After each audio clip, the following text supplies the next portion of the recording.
The broadcast is now starting. All attendees are in listen-only mode. Hello and welcome everyone to our second Field Service Lightning certification training session. Today we are going to cover scheduling and optimization, and I'm welcoming our presenter today, Danielle Goldstein from Click Software. And we have an hour and a half. We have a lot of content to cover. Danielle, if you could just please move one slide forward. Here's a couple of housekeeping items. So as I promised you on Friday, I created a specific chatter group just for field service certification training. Here's the link to the group. I will post that link also in the chat here during the session. And all the training material is on the left sidebar in that chatter group. This is where you can go to get all the content. The session one recording was uploaded there. Here's the link for that, and also the slide deck. For those of you who do not have access to a training org yet, I worked on some of your orgs over the weekend. I received a couple of emails from you guys. To make this easier, here is a Google Doc. If you are certified and you didn't get a training org yet, please post your information in that Google Doc. I need your certification email address and your company email address. And then we will get the final couple orgs worked out later today so you can get started with your workbook. And with that, I'm handing now over to Danielle. Thanks, Katrine. Oh. Let's dive right into it. I'm Daniel Goldstein with Click Software. I'm on the Field Service Lightning Enablement team. So getting out there, trying to spread the knowledge around Field Service Lightning. Excited that we have 54 people here. That's great. Who want to learn more about Field Service Lightning. Hopefully we'll get certified. So definitely do take what we're teaching you here, what you're learning, what you're practicing, and get certified later this week, next week. The sooner the better after you do the training. I'll just say that. So quick recap on the object model and kind of how this drives scheduling, because we're going to talk a lot more about scheduling and kind of go deeper today in what the managed package provides as far as scheduling capabilities. So first of all, one of the most important things when configuring Field Service Lightning and the architecture of it is service territories, like you see here. So service territory will be that grouping of resources. And I believe Katrine spoke about this in the previous session. But just to emphasize that it's very important. The reason behind that is because when you create a new work order or work order line item, that will normally create you a service appointment. Every service appointment will have to be linked to only one service territory. And then when we go to schedule, we are looking for those resources who meet all the criteria we're going to talk about in that service territory. So building the service territories in the right groupings is important. These can be groups of people work together, teams who have similar skill sets, and so on. But there are some constraints about the size of this, and that's something to keep in consideration and to architecture and build this out correctly. Katrina, do we have any questions? I saw something blinking there before we go ahead. 1 second. Yeah, let me look. No, not questions. I just posted the two links. I posted the links to the chatter group and the link to the doc if you're missing your org. All right. Great. So let's get into it. Scheduling logic. When we talk about the scheduling logic in Field Service Lightning, the way we explain it is that it enforces business rules and considers service objectives when assigning work to resources. These are combined in scenario-specific scheduling policies. So we have our scheduling policy, which are going to be a combination of rules and objectives. Rules are those yes, no qualifiers, things that people can or can't do. You know, does someone have the right skills? Are they in the right territory? Are they working today? And so on. And objectives are the things that we want to improve on. Getting someone there as quick as possible, minimizing travel, minimizing overtime, and so on. And we're going to go deeper in that. What the scheduling logic does, and when we go to schedule, we're allowing, or the system is allowing us to intelligently decide who does what, where, when, for whom, and with what, while trying to improve on these KPIs. We call this the the W6. So there's 6 W's here that go into every time we schedule. And this is kind of the scheduling question. You know, which resources are doing what kind of work, where are they located, when, what time frame do we have to get this job done within, for whom, who's that customer, what are those customers' needs, the VIP customer, and with what tools or parts are needed to complete that job. Click Software's founder and the professor who wrote all the algorithms behind this scheduling engine, he says it like this. He says the W6 is a simple yet powerful concept to express just about any service management challenge. And that was by Professor Moshe Ben Bassat. And that's when we talked about the W6 and the whole concept behind the scheduling and optimization algorithms. It refers back to this W6 question. That's kind of what's happening in the back end, at a high level. So to kind of explain this, break it down a little bit more. How does optimization and how does our scheduling work here? So let's say we have one job that comes in, and we want to figure out who can do the job. So we have 500 technicians in all of our workforce. The first step and process the scheduling engine goes through is going through those work rules, those yes/no qualifiers, and finding who can do the job. So who has the right skills, who is within the right distance, who's required excluded, who's available, all these other rules that we have, who's the right fit for it. After that, we found that there's 5 qualified people. So these are all people who can do the job. They meet all the criteria that we have. They have the right skills in the right area. They'll be there on time. They'll complete it within the SLA, and so on. And these 5 people can do it. The next step is finding out who is the best candidate to do this based on the objectives and our company's KPIs. So we have these different objectives like as soon as possible, SAP, minimizing travel. So who's going to minimize travel? Who's going to do it with the least amount of overtime? Who might be a preferred resource? Who is has the highest skill level or lowest skill level, depending on what we want, and whose priority might be the highest. I'll try to explain that in a bit. After this, we find that there's one optimal, one best fit to do the job. And this process happens every time we do any scheduling process. We trigger the scheduling engine. So when we do appointment booking, when we do get candidates, when we do the smart scheduling, when we go out and do global optimization, this is taking all this into consideration. And what's unique about this is it's all configured on our scheduling policies. So we mentioned this before, but scheduling policy is a custom object which has a bunch of junction objects to work rules and objectives. These scheduling policies are scenario specific. So most likely we're going to have our standard policy. It's kind of a baseline policy that we have when you begin to work. Typically we recommend starting off with the customer first scheduling policy. Let me see if I have them broken down here. Yeah. So we have a bunch of out of the box policies which we kind of recommend to start off with. And each one emphasizes something a little different. The customer first is going to have our basic set of rules. So we're always going to need to have a bunch of rules there. And the idea is as things change, as a scenario changes, maybe we have this emergency scenario, we're going to loosen that up.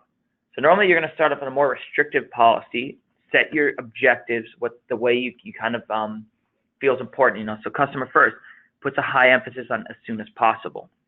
As soon as possible is typically an objective that customers will prefer. Whereas minimizing travel is an objective that's good for the business. So think of it this way. A customer is always going to want the job done as soon as possible. Think of it, if you're waiting for someone to come install cable or internet at your house, all you want is them to get there as soon as they can and get the job done. Whereas the business, if you think of, let's say Verizon, who's installing it, Verizon is going to look more for minimizing travel, because every time they minimize travel, they cut back on the travel expenses, that has a significant impact on the business. If each resource is able to cut back 5 minutes of travel a day across a team of 10,000 people, that's significant. So it's always this balance. Back to the scheduling policies, again, these are scenario specific. You're never going to have a scheduling policy per customer. It just doesn't work that way. It's going to be per scenario. So normally you have the customer first. And then high intensity is during, kind of explains here, when we really want to get as many jobs done as possible. We don't really care much about the other objectives. We just got to get the job done. Soft boundaries is, when we want to allow our resources to kind of go out of their defined geographical location. So if we have very close and neighboring territories, which we talked about, if we want to allow people to kind of go across the border where needed, we might want to use a soft boundaries type policy, which kind of removes the match territory. So scheduling policies are needed, and every time we do a scheduling process, we have a scheduling policy behind it. Whenever we use the Gantt and the dispatcher's console on the left there in the drop down, we choose that scheduling policy. And for appointment booking and any other kind of request, global optimization, and so on.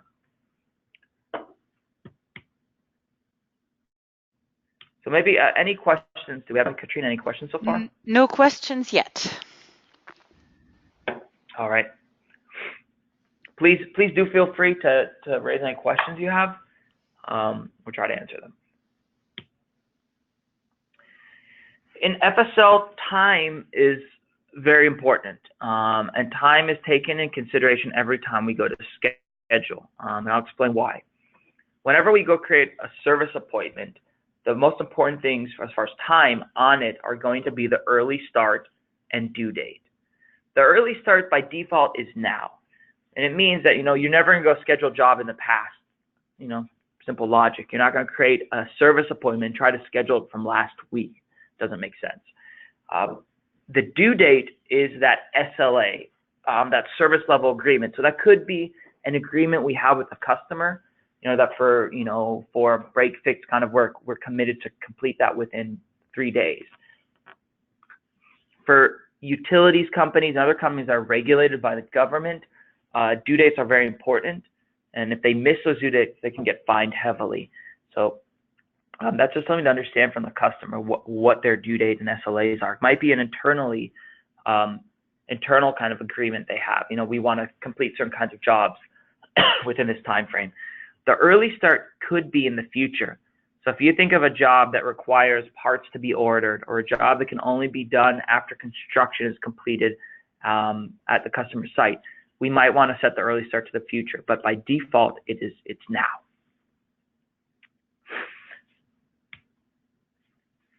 The next level of time dimensions is the arrival window start and end. So this is when we go to book an appointment. So if we use that appointment booking quick action, and we get those windows of time are when we're offering the customer that we're going to provide the service for them. So if you think again, if you go back to the example of internet installed, when you call Verizon, they'll say, hey, we can have someone there next week on Tuesday from 9 to 12. And what they're committing to you is saying that we'll have someone at your house between 9 to 12 to begin the job. So that means they could arrive at 11:59 and start working. So the arrival window is just committing to when the work will begin at your house. So it's the time window that you need to sit at home and wait for someone to arrive. So obviously for a customer, they're going to want this to be as small as possible. But for the company, they're going to want this to be as wide as possible because it allows more flexibility. In the end, when we go to schedule in Field Service Lightning, we will have the scheduled start fall somewhere in this arrival window and the scheduled end be at or before the due date. So the larger these windows are, the more flexibility we have and room we have to play around with the scheduled times and kind of move it around in there. So these are the time windows. The time dimensions are very important to understand. Definitely important for the certification, but they're taking consideration every time you schedule. And these refer to work rules. We have a lot of work rules around time. We have one question, Danielle. So the question is, what if we have more than one technician available or proposed after all scheduling rules have been applied. So if I go back to here, just understand, Yeah. probably meaning this: we have more than one optimal tech. Right. So if you've ever, and I would recommend I think we have some screenshots showing a little bit of the Get Candidates feature. So every available person, all these 5 qualified technicians, we grade them based on all these objectives. They get a grade out of, between 0 to 100, who's the best. So there will typically, in most cases, there's going to be one person who gets the highest grade. Though, if there's 2 people that get the highest grade, both, let's say both are available at a certain time and they're both graded at, 98 out of 100. The system's just going to choose that between those 2 randomly who gets it. And that would be the answer, but that's not too common. Right. Okay, thanks. Sure. So the time dimensions, again, early start due date, we call this the playground. The bigger this is, the more room the system has to move the job around with. Arrival window is the promise to the customer. The scheduled start and end is the schedule that's produced. There are fields for the actual start and actual end. This is there to capture what really happened. And this is for you to implement, depending on how the customer wants to track that, using a simple process builder or trigger.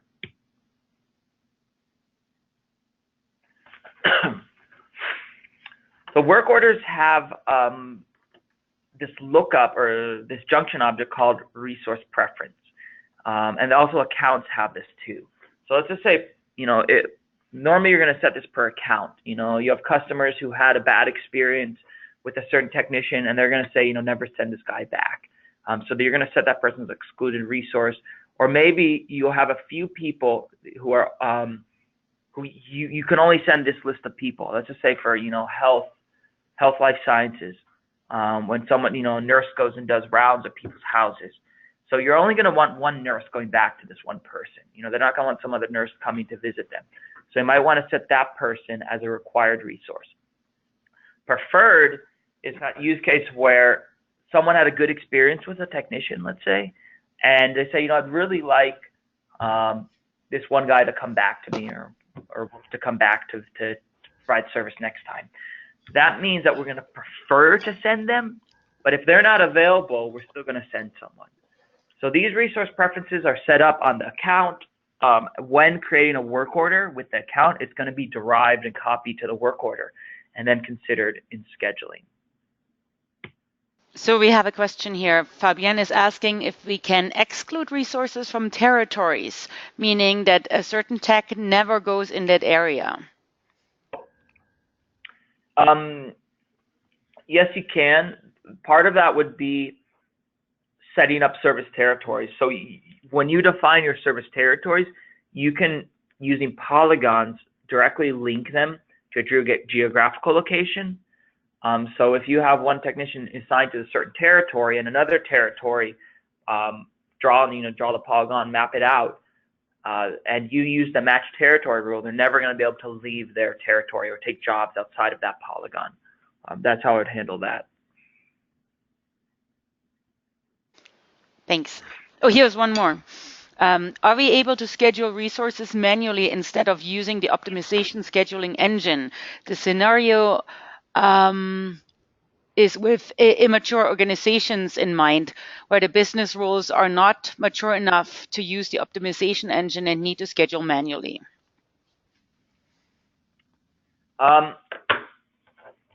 So do we have that slide, Katrine, that slide with the field service journey here? I'm just looking back. Do you know what slide I'm talking? Oh, this one. Okay. Let me just go back for a second. And let me try to answer that question. Take a step back to try to answer it. And I'm sure you touched on this too yesterday, but the way we understand field service, it's a journey. And out of day one, day one when you implement, or phase one, most customers are not going to have optimization running on day one. And we kind of see this as a journey, and again, they can get value out of each part of it. So just getting visibility, just containing costs, and then from optimizing and so on. So yes, I've seen a lot of customers go live not running optimization in the beginning. Even big ones like Coca-Cola, for instance, when they went live, they didn't want to run optimization. They wanted to drag and drop and do it very manual. Is this the best use case? Probably not. But for customers who are not mature enough, I agree. They might need to continue using their same process today, but get them on Salesforce, get them on FSL, get them dragging and dropping or whatever, doing their manual processes, and slowly move them into using automated processes. And that might take work because you might need to, through that process, define what are their work rules. That's one part of it. And then even harder, or not harder, but a longer process, defining those objectives. And that's why I say start off simple with a policy like customer first, and move on from there. Great, thank you. So yes, you can use the system to do it manually. Obviously not the best, not getting the most out of it, but that is definitely a place to start from, with the goal of improving. So Tiffany's asking how that would happen. How would we schedule a resource using the dispatcher console manually? Manual just means drag and dropping. Yeah. There is, I call this semi-manual or semi-automatic, where you can do get candidates. And when you do get candidates, you're going to see a bunch of different slots, and then you can choose the best. I wouldn't call that manual because you're still using a scheduling logic to drive it. I would recommend something like that. Just dragging and dropping, you're not going to get much value out of the scheduling engine. You're not going to get any, because you're still making the decisions. But I am aware, and we do see customers starting off like that a lot. It's hard, sometimes hard to get around starting from there.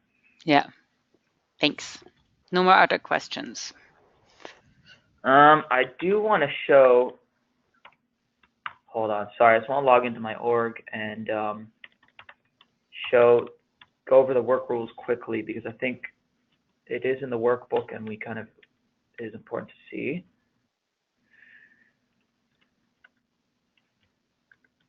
So one thing in the workbook, we have a list of all the rules and kind of an explanation about them. That's a really good reference and good to go over and understand. I want to go over them quickly, and then we'll talk about our customer GS and some of their requirements here. So let's go back to Lightning Experience and take a look at some of our work rules. So work rules are, again, a custom object. They're driven by record type. So you can always create a new instance and choose a record type, and there's a small explanation about them here. You can't create your own record types. You can't go customize and build out your own record types and own logic. You have to work within the constraints of the existing logic here, and this can cover almost all of the use cases that I've seen out there. Very rarely are you going to need to go beyond this, and if you are, that's going to require extra customization, which you're going to either write or find another way to do, because you cannot customize the scheduling logic. So if I look at the different record types here, a bunch of the first ones are these match time rules. So these are the rules that confine remember those time frames I spoke about? Mm-hmm. Find scheduling within all of this, the early start, arrival window. These are rules that are here. The due date and early start are mandatory rules. You can't remove them from your scheduling policy. The scheduled start, schedule end are referring to the arrival window. So, if you want to ignore appointment windows altogether, you might remove that from the scheduling policy. Next, we have active resource. Pretty simple rule, nothing to configure here. This is there by default. Only consider resources that are active. Excluded resources. This refers to the resource preference object. Don't schedule to excluded resources. And the other one is required service resource. Or only scheduled to required resources. So if you have these rules on your policy, it's going to take that into consideration. Match skills. This makes sure that someone has the right skill. And if you tick match skill level, which you're going to need to do in the workbook, it ensures that that resource has that level of expertise. Max travel from home. defines how far someone can travel from their home base. So we've defined their home base on their service territory or the service territory member. This ensures that they only travel within, let's say, a 40-mile radius from their home. Match territory, nothing configured here again. This just ensures that someone works within their service territory. When you use, soft boundaries, typically you're going to remove this and allow and kind of broaden the area that they can work in, but very highly recommended to use max travel from home. You're still going to want to constrain how far, because you don't want someone driving 1,000 miles, for instance, or even 200 miles. That might be too far for them to travel. Service appointment visiting hours. This is that lookup on the work order that defines what hours of availability the customer has. So this might be what hours that their store is open, or what hours you can go to their office to provide service. Service crew resource availability is a new rule, which you're going to want to add if you're using crews, if you're scheduling to crews. Working territories is when you use secondary territory allocations. You're going to want to use the working territories rule and also tick here to enable scheduling to the primary. So what this is going to do is it's going to allow you to schedule work to anyone. Let's just say a job is in San Francisco. That's the service territory.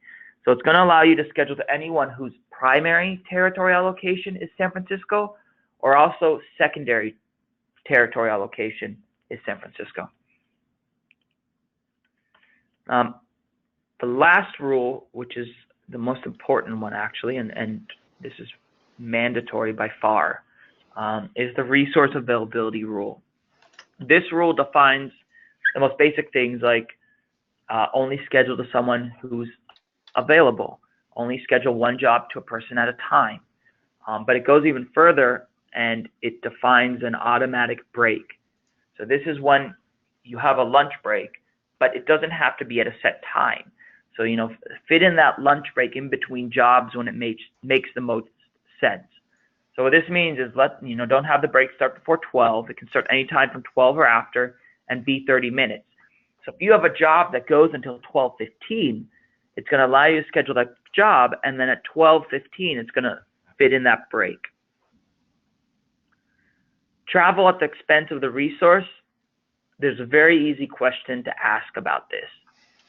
It's a question is when your technicians, and you ask the customer, when your technicians, when we say that their day begins at 8 in the morning, does that mean they start driving at 8, or do they need to be at a customer's house at 8?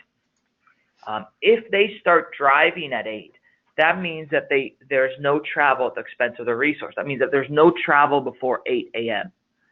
If it means we want them to be on site at 8, then the question is, how much travel can they travel on their own time? Can they begin traveling at 6 a.m. from their house or from their home base? So that's just a question to ask, and this is where you configure that. We have two questions. Any limits for how many work rules you can define is the first one. No limits about that. On a scheduling policy, typically you're not going to have the same rules more than once, unless you're using a relevance group and making certain rules relevant to only certain people, which we will discuss briefly in a bit. Okay, a couple more. So you will like this one. Is it possible to use a third-party optimization tool? Like what? Like Service Power? I would say, you can do anything you can do in Salesforce. If you want to integrate to a third-party optimization tool, by all means, go for it. But you have an out-of-the-box optimization engine hosted, by Click Software. So there's no point in that. Okay, one more question. How do we handle a job? How do we handle when a job takes longer than anticipated, and subsequent appointments have to slip? Well, that would be some of the dynamic Gantt functionality, which we'll talk about later. Okay. That's it so far. Great, thanks.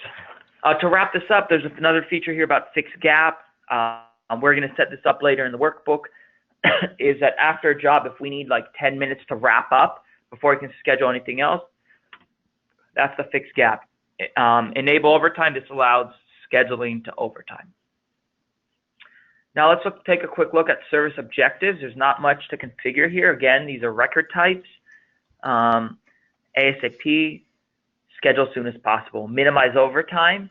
If you allow overtime, by default, the scheduling engine looks at overtime as regular time.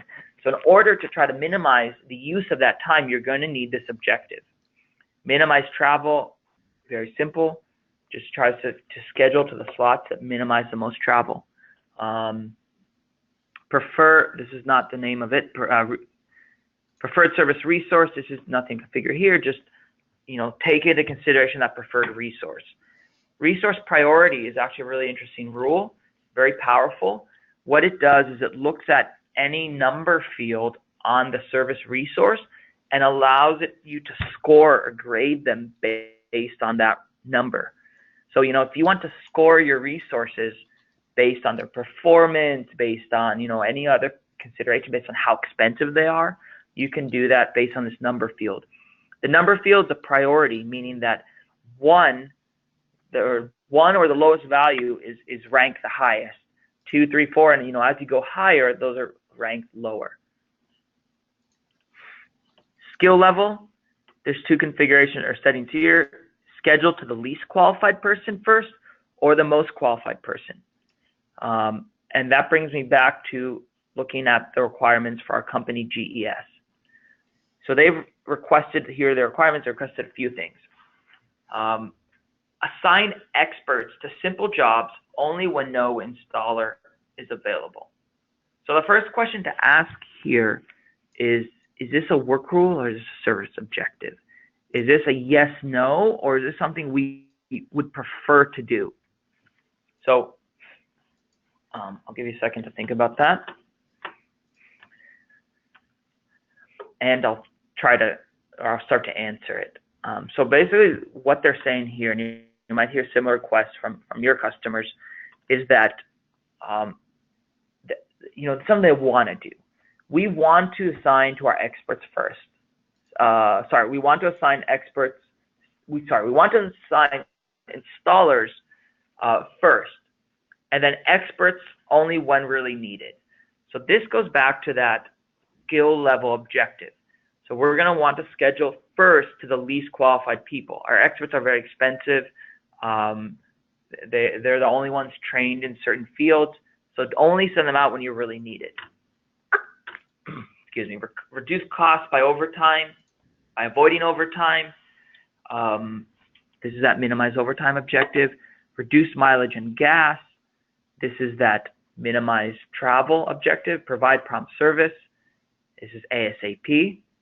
And if a customer has a bad experience with a resource, don't send them back. This is referring to that excluded resource work rule. And this is a must. It's not, we prefer not to send them back. This is don't send them back.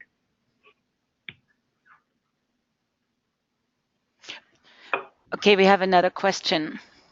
What if your technicians are in 2 different countries with different work times, languages, etc.? When scheduling, can we look at traffic in their routes? This is, I guess, a multi-tier questions. Let's do the first one, the different countries, work times, and languages. Yes, fully supported. Obviously, they're going to be different service territories. Each service territory has an operating hours. Each operating hours has a time zone. So set up one service territory for London and one service territory for San Francisco, for instance. And each user, like Salesforce, you can set the locale and the language. So no problem with that. As far as, I'll just go ahead about traffic. So when you do, I think we'll take a look at this in a bit, emergency dispatch, meaning you're dispatching someone right now, you need to send someone out, we take traffic into consideration. When you're using a scheduling engine to schedule in the future, we use street level routing. So that's an average estimated travel time based on Google Maps API. It doesn't take into consideration predictive traffic, predicting what the traffic will be at that time. One more question. Is there a way to determine the cost of mileage and gas by inputting generic costs for gas and mileage? use a formula field. Yeah, I mean, what the system calculates is the travel time. So it's always going to calculate travel time that's on the assigned resource object. Multiply travel time by, do that calculation, average of how far they travel, per time, and then per cost. Okay, thanks. Sure. So every scheduling policy, again, is going to have a selection of work rules and objectives. Each objective is going to have a different weight. So this weight refers to how important it is for us. And when you play around with this, you'll see scores will change.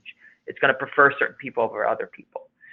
So always remember, after setting up your work rules, add them to your scheduling policy, and likewise with objectives. This is important to understand, going down, as you start running, using optimization stuff, is that there's always a conflict between these goals, like many things in life. When you try to increase customer satisfaction, you're going to take a hit on savings, cost savings, on revenue growth, on employee satisfaction. So it's always a balance. And that's what these kind of objectives refer to here, is you're always trying to balance and decide, what's more important to you? Where are you willing to pay the cost? And what do you want to try to improve on? So it's not an end-all solution in that sense. These objectives, it's a process of trying to figure out what works best for the business. Most times, it's a long process. It takes months. You start, like we heard the example here, customer just wants to do it manually. Okay, they start manually. They slowly start easing into using the scheduling and optimization. And only after running a few months can we take back the results, analyze them, and see what changes need to be made. And slowly make those changes and fine-tune the scheduling policy to get to a place that's good for the customer. And that can change. After a certain period of time, a customer might want to work a little differently, might want to change things up a bit. So it's kind of an ever-changing process and journey. Let's take a look at our global actions. Appointment booking, get candidates, emergency, dispatch. All of these out-of-the-box quick actions can be run from any object. What's important to do is set up the derivations correctly. So what this does is it copies crucial information from those objects to the newly created work order. All of these quick actions create a work order unless you're doing it on the work order itself. And it copies information like, account, address, service territory, and a lot of other things. So very important to set that up before putting it on the object and using it.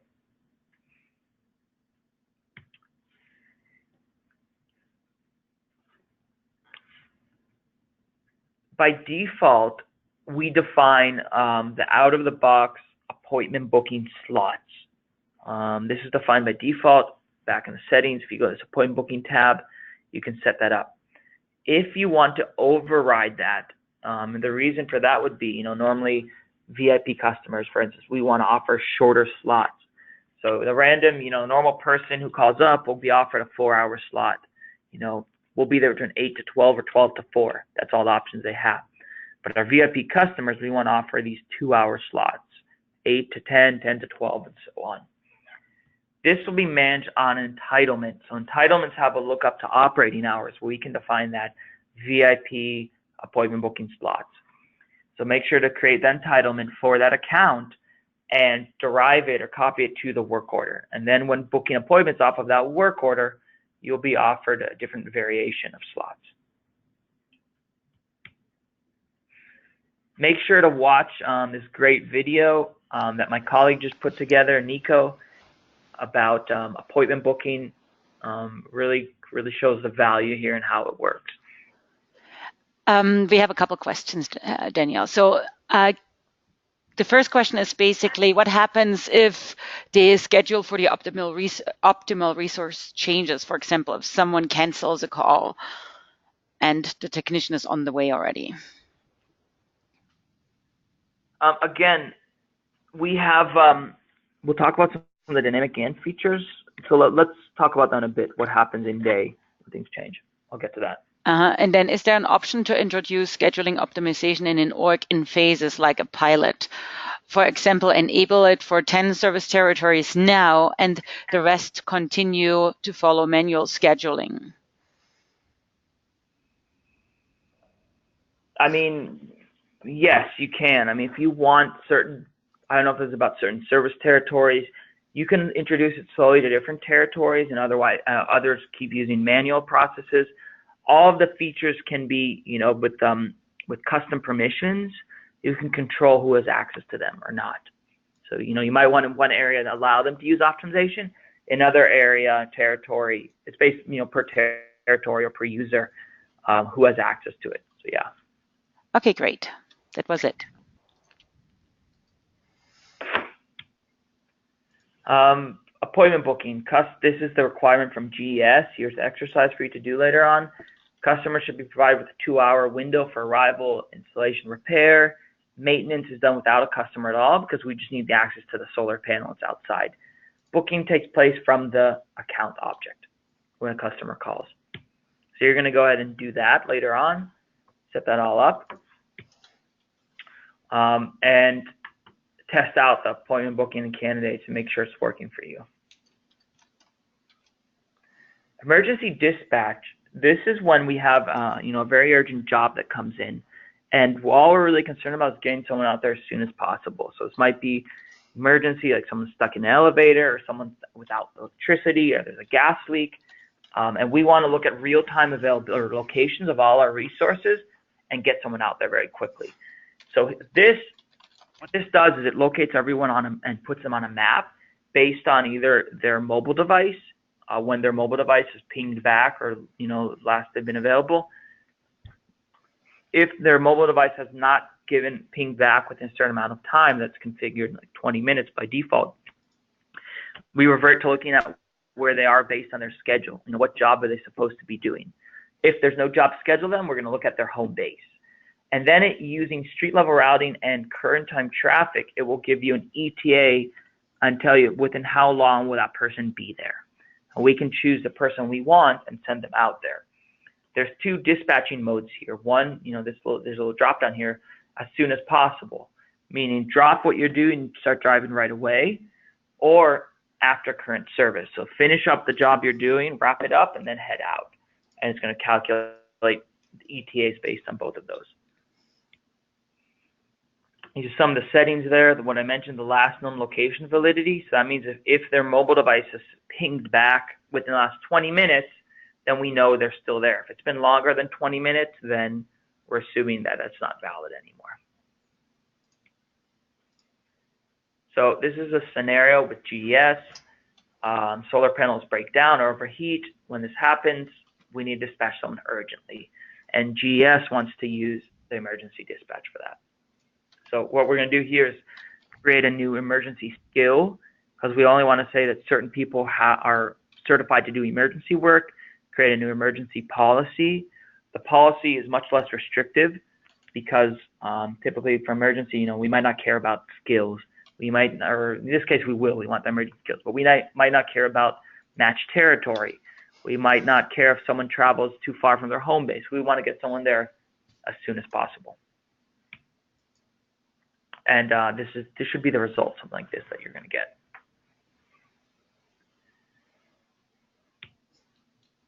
Contractors. So this is definitely a big topic, a big use case for field service lightning. More and more companies are outsourcing work. Find it more common, even really, really big ones. For instance, Coca-Cola, I mentioned, all of their work is outsourced. So they don't have internal employees who actually go and maintain their machines. They have contractors who do that. So, and the idea, everyone's talking about crowdsourcing and Uber-like experience and stuff. This is a major trend in field service and something that we can do in FSL today. Contractor, this is usually an external company whose work is outsourced to on a regular or infrequent basis. So we can use contractors on a daily basis, or maybe just occasionally. Maybe when we have a peak of work or seasonal work, we might send work out to contractors. Why use contractors? What's the benefit there?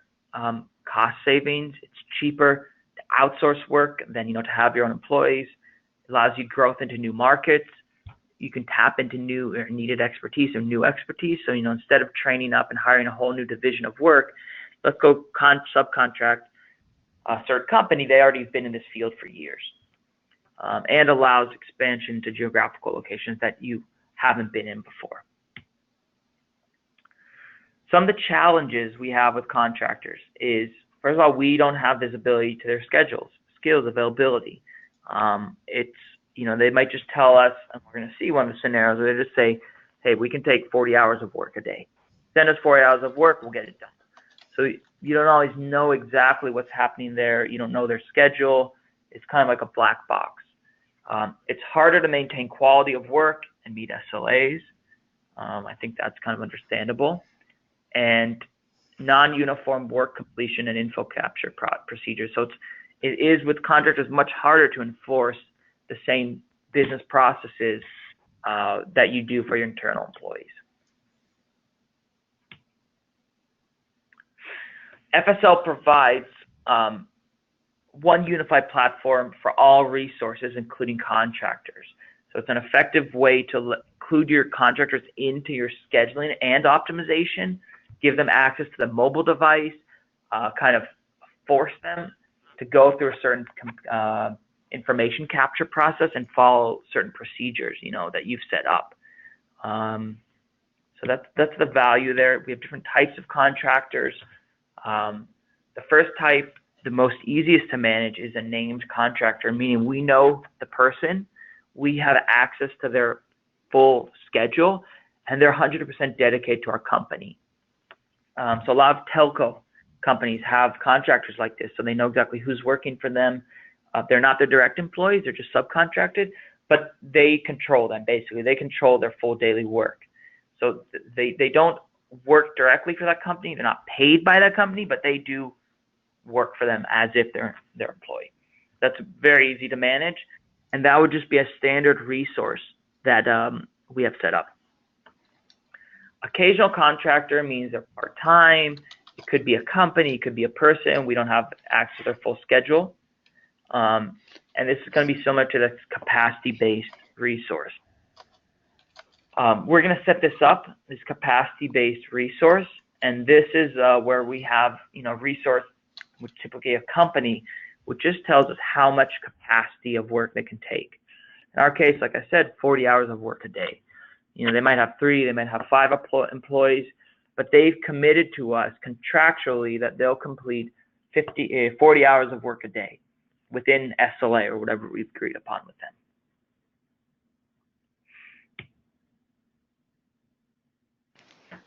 So when we have a named resource, it's a pretty simple process. It's similar to what we've already seen. You create a work order, it's scheduled to someone, and they complete the job on their mobile. Straightforward. When we have these capacity-based resources, where we can kind of see this little battery's capacity, we create the job, it gets assigned to Acme, and here's where there's a few options. So a lot of times, these are small companies, maybe 3, 4 people.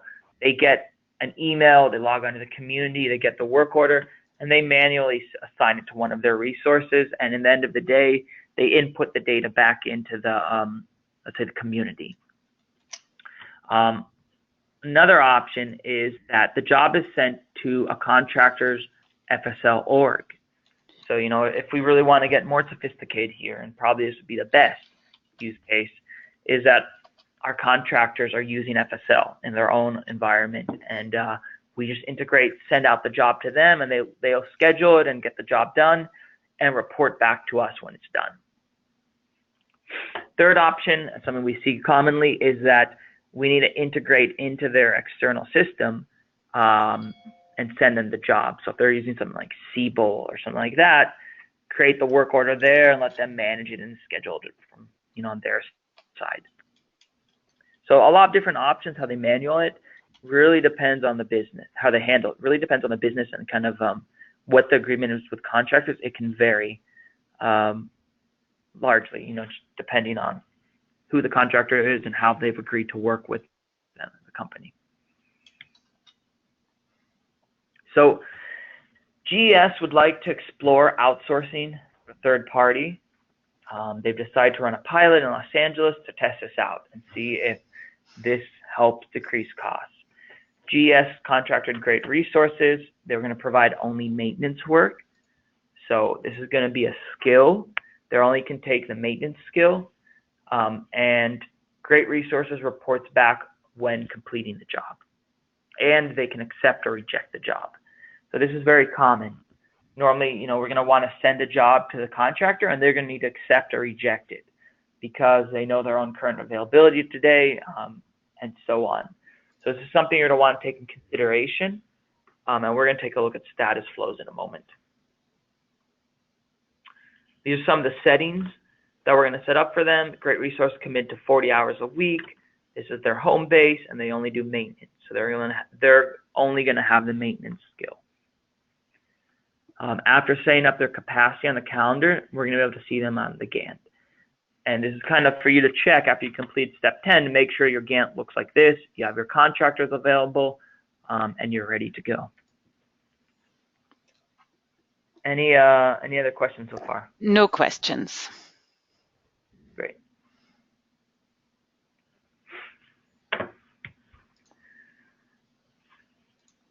Contractors will be a primary maintenance unit. We said that's going to be our skill. Internal resources can also handle work if the contractor is unavailable. So here's where we're talking about different logic configurations. So I mentioned this before, but what we're going to do here is create a new objective with the resource priority type. This is where we look at a certain number field and rank the person. I've called this one preferred contractor resources, and we look at this formula field on the service resource. This formula field, very simple. It says if capacity base set to 1, otherwise set to 2. And what this will do is it means if someone has a 1, so our capacity base, our contractor has a 1, it's going to try to schedule work to them first.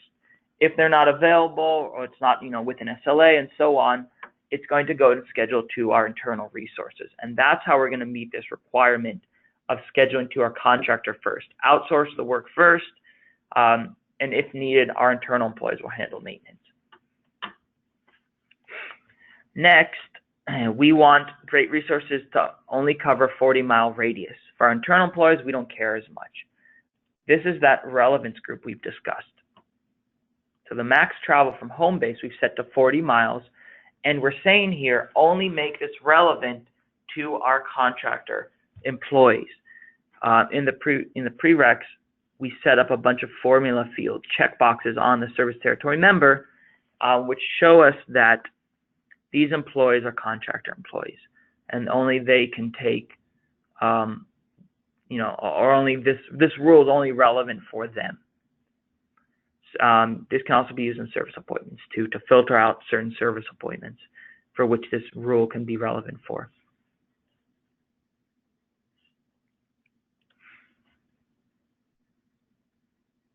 So make sure afterwards to go do this exercise, set up the logic, follow the steps, make sure everything's set up correctly. Because if you don't, there's going to be issues when scheduling. It's going to be misconfigured. We have one question. Can you re-optimize assigned resources if something changes and you haven't dispatched the technician yet? Yes. Let me see. Are we going to get...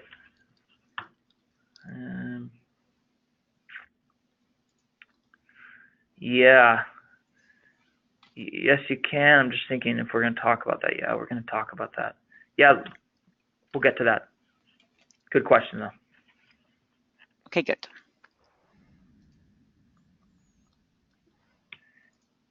I'm going to go through the rest of this kind of quickly to get to the a lot of those questions have been asked about the in-day exception handling. Service life cycle. This refers to status transitions. That's very important. Work orders, service appointments have a defined set of status transitions. These are going to vary broadly based on the business and how they manage it.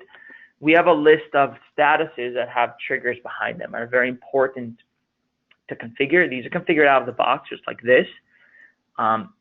If you need to change them, you can definitely change their names. You might want to change the process a bit.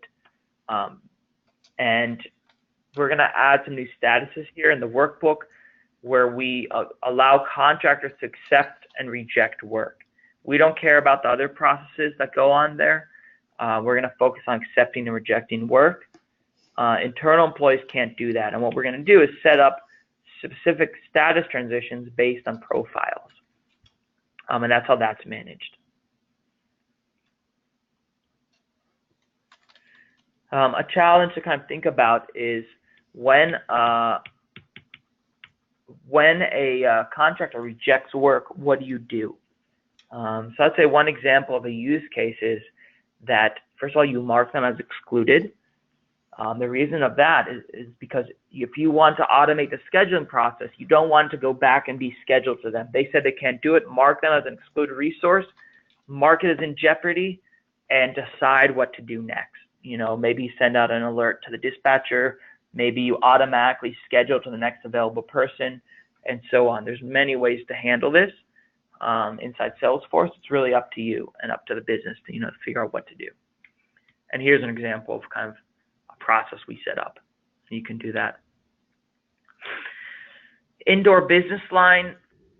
When you get to this section, you're going to be setting up the showrooms, defining work for people to come to us. So let's say they're coming and meeting with us, just like you'd go to a doctor's appointment or go to a car sales, a car sales place, and go and meet with someone about buying a car.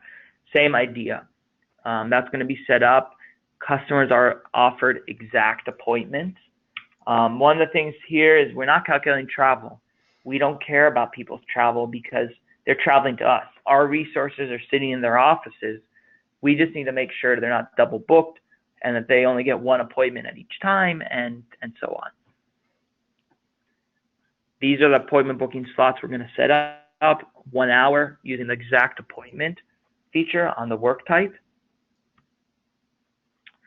And again, we're going to refer back to an entitlement to override the default appointment booking slots. Whenever anyone creates a new work order with a showroom appointment, we're going to add the showroom entitlement to offer them the right appointments, these 1 hour slots. Again, you're going to set up some of the resources, give them the skills, assign them to the right territories.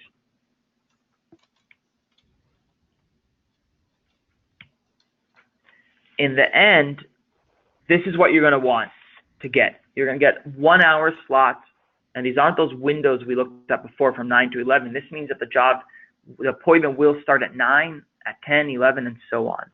So make sure this is exactly what you're getting. If not, most likely something in the logic you didn't set up correctly. Maybe you didn't use the right entitlement with the right operating hours, and so on. So please make sure to do that. Sharing. Important to understand that Field Service Lightning has a lot of capabilities here out of the box before you go build your own sharing model. And it's really taking use of everything that Salesforce has to offer. One of the first things which you should have done in the prerequisites was set all the Field Service Lightning objects to private. By default, they're public. And then the way we allow access or grant access is using this user territory. So typically a dispatcher will need access to all, obviously will need access to all the resources, work orders, service appointments, and so on in their territory. So dispatcher will receive this user territory object linked to the service territory that they're working in, and this will grant them access. There's a bunch of settings behind this. One thing to make sure is that after you create that user territory, we need to run this automated job that you need to begin or trigger to run at set time intervals to grant access to the dispatchers at the right time. The reason behind this is because service territory allocations are time phased, meaning people might move from one territory to another. We need this job to recalculate sharing and grant sharing to people who are currently in this territory and remove it from people who are not. Another thing about sharing is when you dispatch a service appointment, it gets shared to the assigned user. So if you look at this setting here, this is done by default. And this kind of talks about, someone raised the issue about re-optimizing. So the idea here is that when we talk about status transitions, when something's assigned, this is by default, we're not letting the technician see it yet. Meaning we might want to re-optimize, we might want to reschedule, unschedule, whatever we need to do.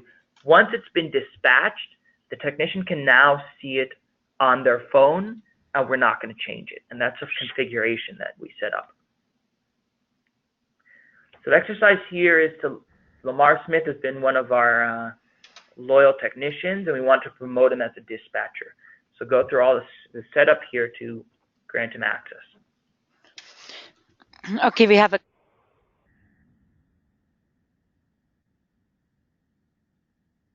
Katrine? Oh, sorry. Can you hear me now? Was my mute button? Yeah. We have a question. So how are dispatchers configured? Is it a couple of users for the entire org, or are they configured at a service territory level? Well, first of all, I'd say at the lowest level, yes, they need to be assigned to specific service territories. They can be assigned to multiple service territories. You need to make sure that their user, you create this user territory record and assign them to as many service territories as they need, but they need this in order to get sharing and get access to it. Okay, no other questions.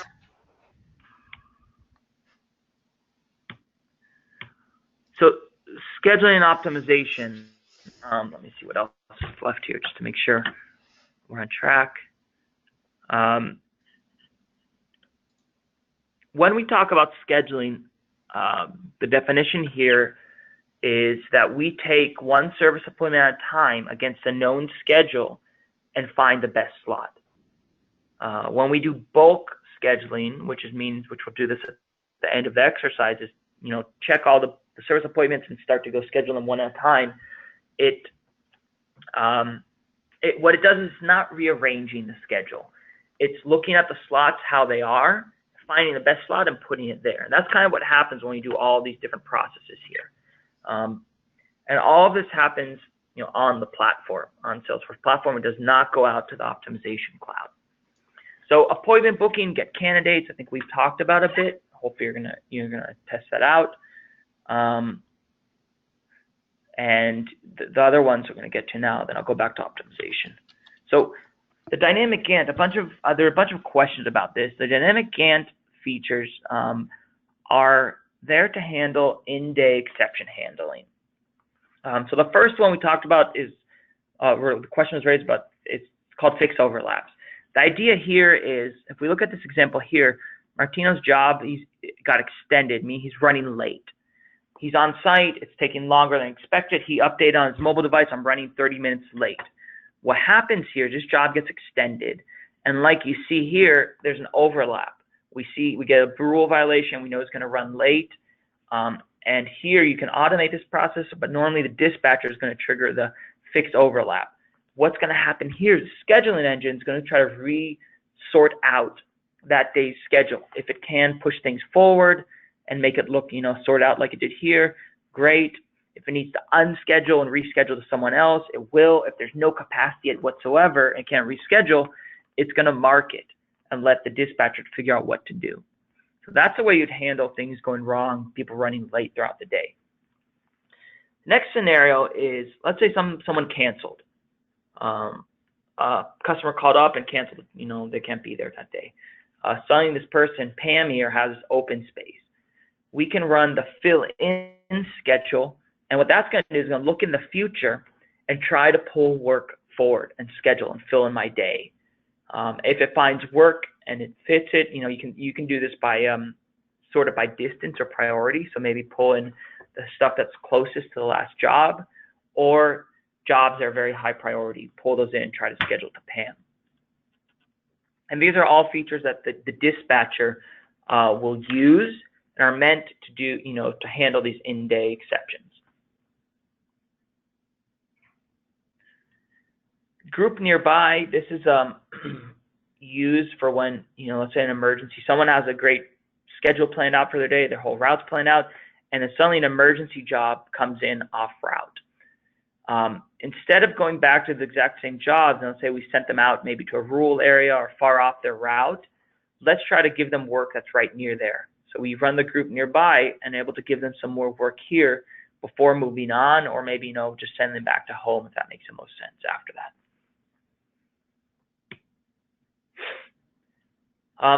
Optimization, this is what we call scheduling on steroids.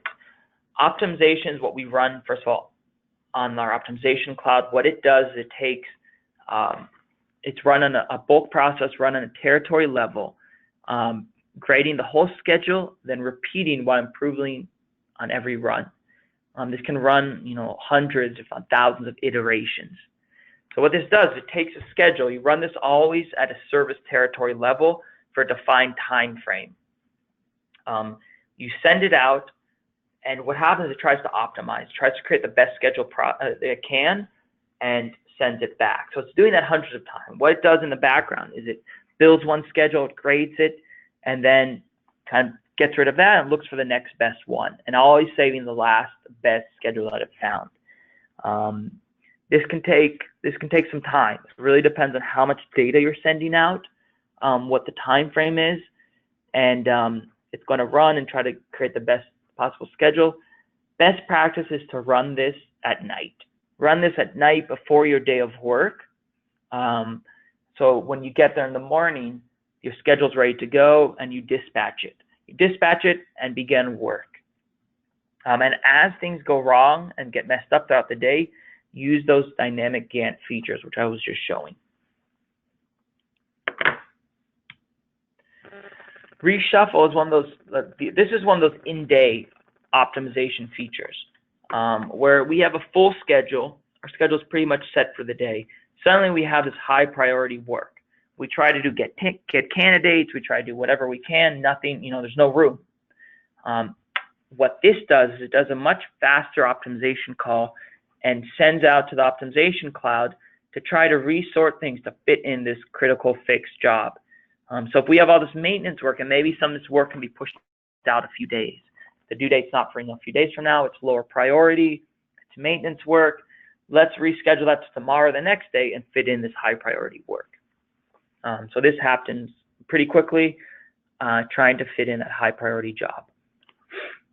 Every time you run one of those dynamic Gantt features or any optimization requests, this optimization request object is created, and it has a result on it. This is displayed on the Gantt. So this little light bulb gets popped up after this is run and displays what exactly happened. So it explains to you, we had to reschedule this job and move this job to a certain person. It gives you a full update of what happened. It's kind of referring to this result field on the optimization request. Okay, we have a question. Can we manually refine the optimization suggestions before dispatching?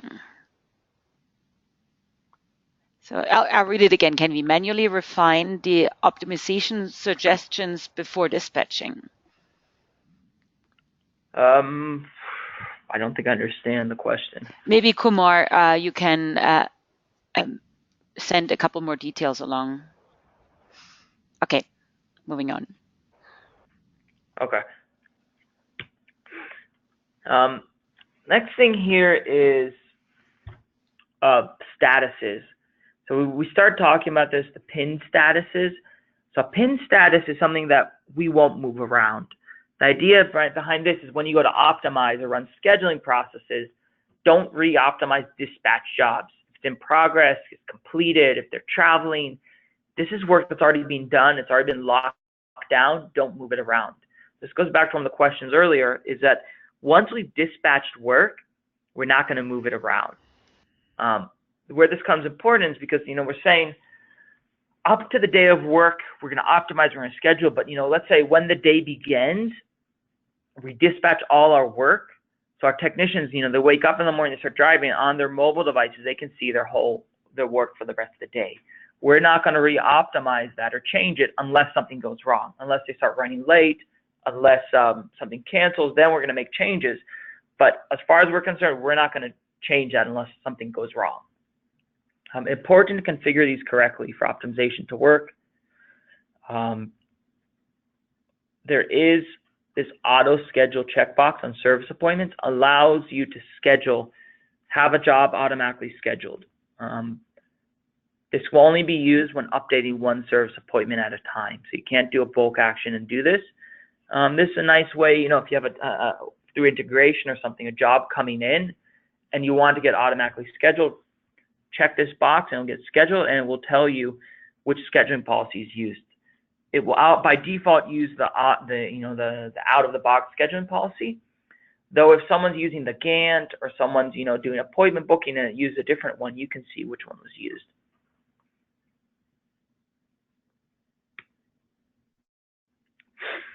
Optimization again has these pin statuses. Important to configure correctly. When you have a new org or new environment, you need to activate optimization. What this does is it creates an optimization profile and user, which you're going to need to log in, do a full log on for that user, and then activate optimization. This is for security reasons. The reason for that is that we create a user with restricted use only to the bare minimum objects and fields that it needs to run optimization. That user will send out the optimization call to the optimization cloud and bring it back. The reason for that is it's solely security. If someone somehow hacks that user, they have very limited access. This user has no access to customer data, and likewise, everything sent out to optimization, it's record IDs, it's geolocations, it's dates and times, and that's about it. No customer names, no full addresses, no employee names. It's just numbers that need to be sent out to optimization for it to run and calculate correctly. One of the final exercises that you'll get to, this is extremely important, is the bulk scheduling. Let me finish this and we can go to questions. Yeah. One of the common errors you'll see here is that one person is getting all the work. The reason for that is that the resource availability rule is not configured correctly. What we're doing here is we're using a lot of relevance groups for the resource availability. Extremely important that everyone has only one resource availability rule. Only one, and no more and no less. When someone does not have a resource availability rule, the system just schedules them all the work. It's a misconfiguration. So it's extremely important to make sure that that was configured correctly and test out that everything you did worked.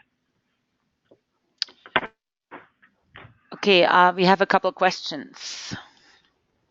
So the first one is, when reshuffling for an emergency, can you manually update the reshuffled schedule like for an emergency scenario? So when we're talking about this, I don't know exactly what you mean by manually, but what I'll say is if you have a high priority job or emergency job, when you do this, make sure it's higher priority. There's stuff that's lower priority. When you click reshuffle, the optimization engine is going to try to fit it in where it can. Within SLA, if you have ASAP as a high objective, probably I would recommend running this reshuffle process with, some kind of ASAP policy. And then, yes, it's going to resort the schedule engine and try to fit it in as soon as it can. So I think what Lynn is asking is, after you hit the reshuffle button and it is reshuffled, if the dispatcher could still manually move things around. You can always manually move things around. You can always do that. Dispatcher is always allowed to override manually drag and drop. Yeah, you can do that. The question is, why, and understand that's not the best practice. Let the system figure this out for you. Okay. But obviously, dispatchers will need to intervene at some time. Yeah. And then in the map view of the dispatcher console, is there any way to change the service appointment icon based on service appointment type or status? No, unfortunately, that's not configurable at the moment. Okay. But I will say that it does. I guess it only changes when it's completed. When it's completed, those little icons on the map turn into like a green V. But otherwise, it's not completed. It's just a normal. Looks like kind of a normal service appointment. Yeah. That was all the questions so far. Okay. I think we're about done here. Yes, watch the optimization video. Yeah. We do have a YouTube channel. I think it's called FSL Explained by Click Software. We're trying to update it like once a week with a new video. Please refer to that. A lot of good information there, but mainly about the newest features that come out too. Great. I will put the link for the YouTube channel tomorrow in the housekeeping slide, so it's in the slide deck. All right. Thank you so much, Daniel. That was amazing. Thank you for demoing and talking through all the slides. Thank you guys for attending. I think we had over 70 people attend today. And tomorrow is the last session. You will get the link to the recording in 1 or 2 hours. Unfortunately, the GoToWebinar doesn't send out the automatic follow-up email after each session. It does it after the last session. But I'll send you an email like I did on Saturday with all the details. And I'll upload the recording as well. And with that, we are concluding the session for today. Thank you, everyone. Bye-bye. Thank you.